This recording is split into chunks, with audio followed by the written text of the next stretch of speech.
Yan na. Bayad at ibig. Ready na.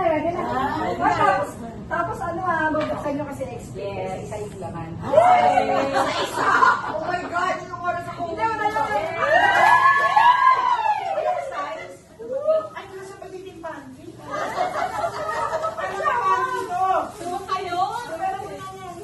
Oy, pajama. Okay, away. Okay. Ito po ay paper soap.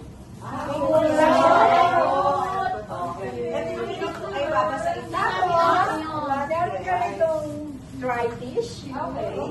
May wet tissue. At meron small towel.